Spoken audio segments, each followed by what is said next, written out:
Alright, what's up y'all, it's LakerFan here. As you can see by the title of today's video, we're here to talk about the place that slashers have on the 2v2 court. Now in my opinion, there's two different types of slashers in this game. You got the more playmaking oriented ones that are a little smaller, they usually play at the 1 in 2v2. Now you have the second type, which is more of like a finisher, screen setter, lob catcher type slasher, which is what I play with at the 2. Now, we're here to talk about a couple of different things. We'll intro all this stuff with the gameplay real quick.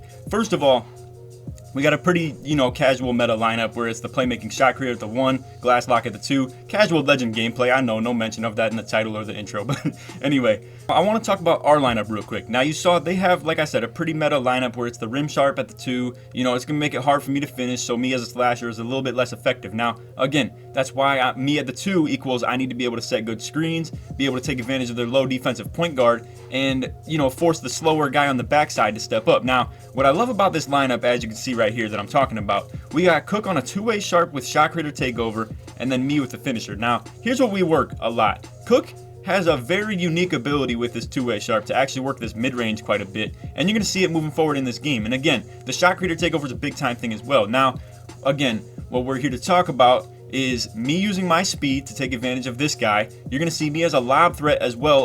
Also opens up Cook's drive a little bit more than you would think. You just have to be a little more organized with it. But regardless, Cook's going to work a lot of mid-range and a lot of drive game while doing this. You see triple threat, boom, makes the big man step up. But the fact of the matter is, again, like I said, me as a lob threat keeps this guy at home a little bit. He doesn't always step up to Cook very much, and they already know if this point guard has to step up to me. Now, you see, Cook definitely should have thrown a lob there, but if this point guard has to go guard me, these guys already know it's not a good look as far as me making a lob over his head and just stuff like that. Now, again, the lob threat and just the three-point threat of our point guard opens up the drive game, because if the big man's going to hedge anywhere, he's trying to help out on the three-point line a little bit. That's just what common sense hedge D would do. Now, again, what I'm talking about is just how that opens up the drive game. Now, obviously, to kind of strand all the way back to the title of this video, where slashers kind of fit in on the 2v2 court now, again, like I said, there's two different types of slashers in my opinion. There's what I'm doing right here,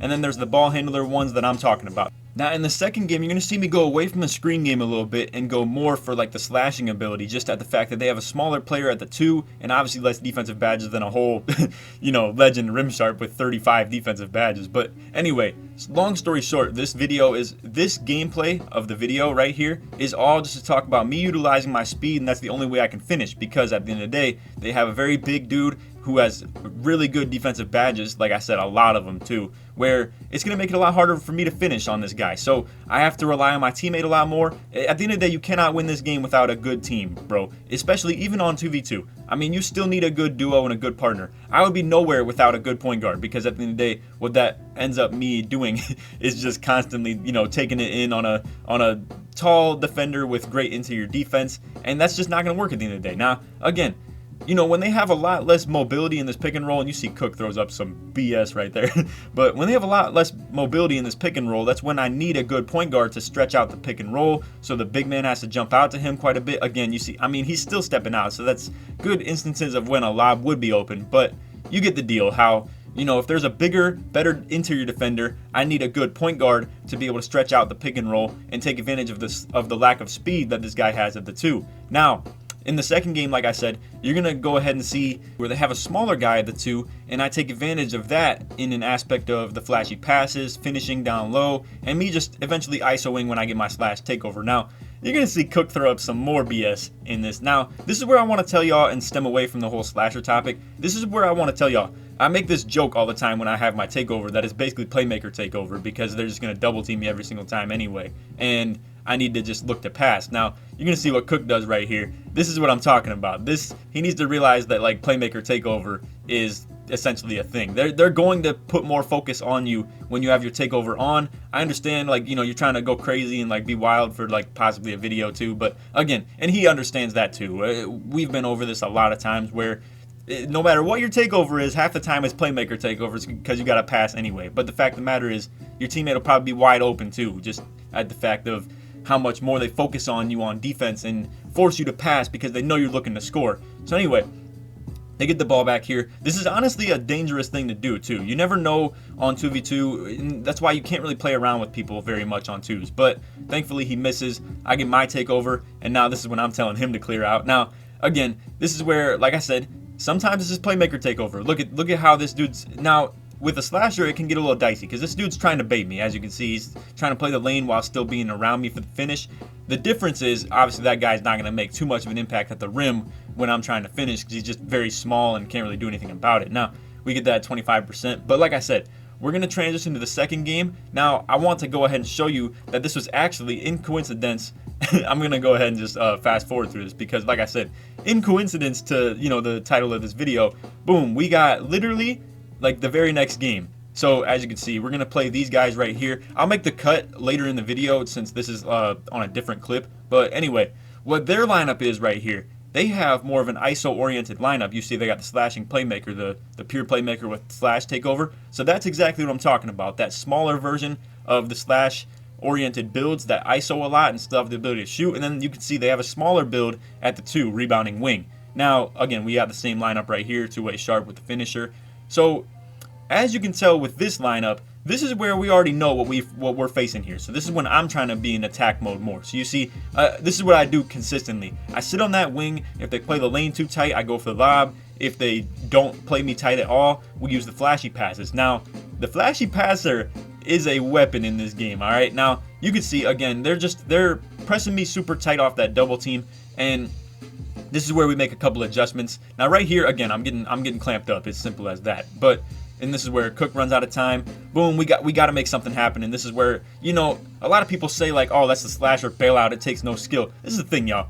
Like I said, that dude at the 1 right there who's guarding Cook, he's going to do the exact same thing that I'm doing right here. But the fact of the matter is he's faster than me and can shoot as well. Now again, dude's playing the lane a little bit tight. We kind of get away with maybe a questionable lob right there. But again, this dude at the 1, he does the exact same thing as me, but has more tools in his toolbox and more ability to like stretch the pick and roll. Well, not the pick and roll, but stretch the ISO out where he has a lot more room to do so.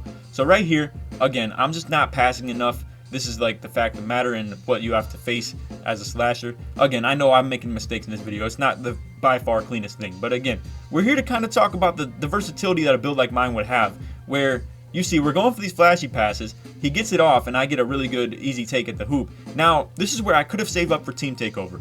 Cook is using gold flashy passer and has his two-way sharp out here. Now, the thing is, and I should really stem this into another video where you don't really need a point guard to win in 2K anymore, like a true, like, outside, no defense having point guard. Because the thing is, you see how this game is so much more team-oriented and so much more two competent players based on the 2v2, where I need to be able to do stuff. Cook needs to be able to do stuff.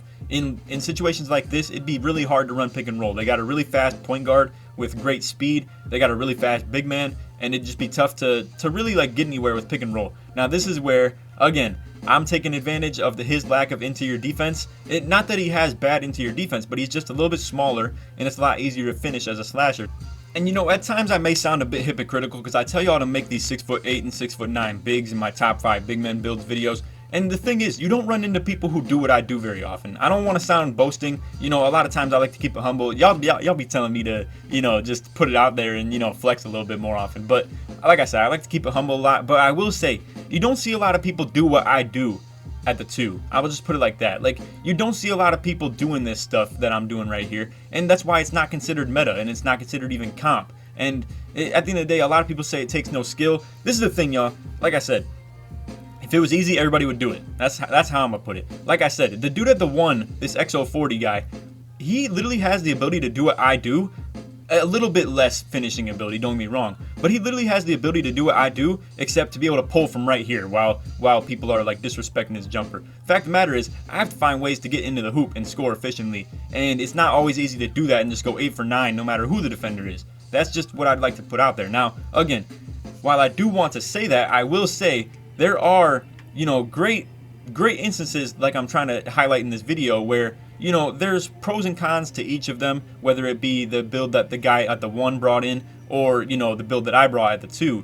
But like I said, this was kind of just to highlight the pros that I have with this build at the 2. And like I said, also kind of put y'all on game with this like, two-way sharp combo with my finisher on the 2v2 as well. It's just a beautiful combo with the defense that you have on it, the rebounding that I have, and then like I said, just the ability to take advantage of any matchup. Like, when we play those driving point guards, they're always going to have something like this guy, the 2 had, where it's going to be more of a spot up, rim sharp, kind of, you know, pick and pop type of guy who's going to be a little less better at interior defense and a lot more mobile, so it's going to be harder to work the pick and roll. Whereas maybe, you know, like game 1, he was a lot bigger.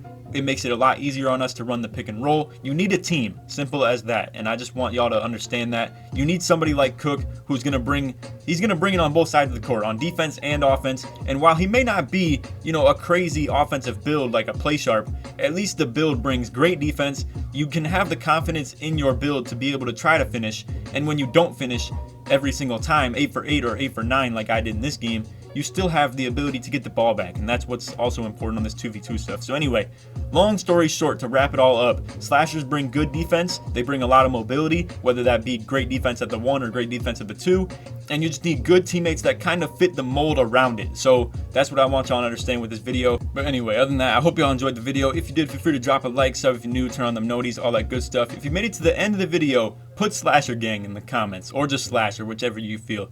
But other than that, I hope y'all enjoyed. If we could get this to like 500 likes, I'd really appreciate that. But aside from that, like I said, put Slasher in the comments if you made it to the very end of the vid, just to show your support that you made it all the way through.